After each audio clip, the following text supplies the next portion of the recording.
Goeiemôre julle, Johan van Tonne saam met julle in die Bybel in 1 jaar. En vanoggend kyk ons saam na Numeri 9 en ek titel dit Wees gereed om te beweeg. Wat ons onmiddellik leer uit hierdie hoofstuk is die belangrikheid van gehoorsaamheid, vertroue in die Here, geduld en God se voorsiening en die insluiting van die wat onrein is, wat so belangrik is vir my en jou vandag. Die eerste gedeelte gaan oor die Paasfees, of die Pasga, soos wat dit genoem word in Exodus.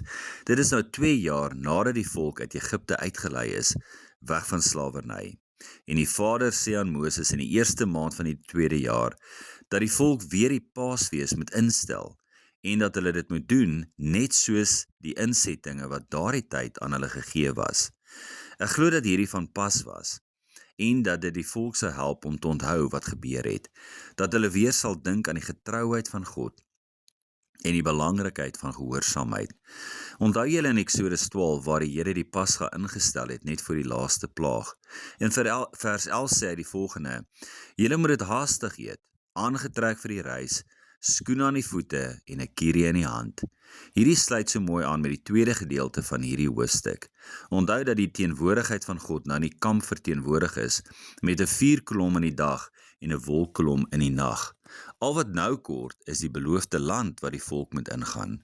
Maar om dit in te neem, moet die volk reg wees met die kierie in die hand en die skoene aan die voete, want as die wolk of vuurkolom beweeg, moet hulle pak en saam beweeg. En dit is juis wat die Vader aan Moses gee om vir die volk te sê, wat in die tweede gedeelte van Numeri 9 is. Hierdie is wat die Here wil hê en wat hy vra van ons vandag, is om gehoorsaam te wees aan sy stem en aan sy getrouheid vas te hou. Onthou die Paasfees vier ons as Christene nog steeds. Ons noem dit die nagmaal, en dit doen ons soveel keer as wat ons kan, sodat ons herinner kan word aan die oorwinning van Christus, sy sterf aan die kruis, sy offer, sy bloed, en wat vir ons dan die verhouding reggemaak het met die Vader, en dat ons 'n resies het wat ons nog steeds moet hardloop, voor ons in die beloofde land kan ingaan, die ewige lewe saam met ons hemelse Vader. Is jy bereid om te beweeg, as God beweeg? Jy vra dalk maar, hoe weet ek as God beweeg? Want ons is nie meer in die tyd van die vuurkolom en die wolkkolom nie. Dit is waar, maar vandag het ons die Heilige Gees.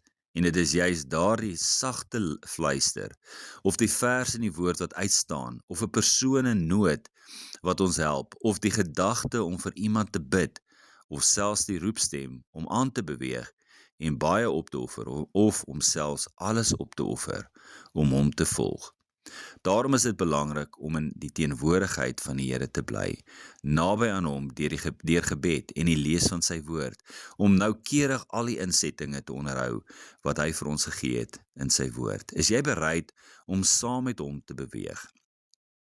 Noem dit vanoggend vir die hemelse Vader en maak 'n tydjie om nagmaal te hou net daar waar jy is, sodat jy net weer kan dink aan wat hy vir ons gedoen het. Ons kan op hom vertrou. Mag julle 'n mooi en wonderlike dag hê.